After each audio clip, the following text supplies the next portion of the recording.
මේ දවස්වල ඩෙන්ගු තියෙන නිසා උනට බෙහෙත් ගන්න ගියාම වෛද්‍යවරු නිතර කියන දෙයක් තමයි ලේ බලන්න කියලා.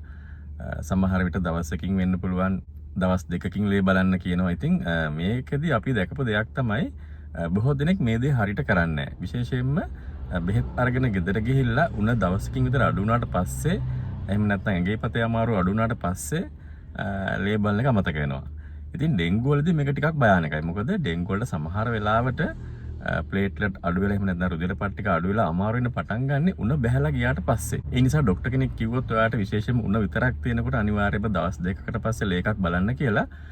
උණ නැතත් පොඩ්ඩක් හරි ඇඟේ අමාරු තිබුණත් අනිවාර්යයෙන්ම ලේ එකක් බලන්න. මොකද ඩෙන්ගු වලදී ගොඩක් වෙලාවට අමාරු වෙන්නේ උණ හොඳ වුණාට පස්සේ. උණ ඇඟෙන් බැහැලා ගියාට පස්සේ. එහෙම බලන්න නැතුව ඉඳලා අමාරු නොත් එහෙම ඔයා දන්නේම නැතුව රුධිර පට්ටික ගොඩක් අඩු වෙලා අමාරු වෙලා සංකලත ඇති වෙන්න පුළුවන්. ඉතින් ඒ වගේ වෙලාවකදී ඔයා පරක් වෙලා හොස්පිටල් එකට ගියොත් එහෙම සමහර විට ඔයාට අමාරු වෙන්න පුළුවන්. ඒ නිසා අනිවාර්යයෙන්ම ડોක්ටර් කෙනෙක් කිව්වට පස්සේ ඒ හරියට ඒ දවසට රුධිර පරීක්ෂණය කරගන්න.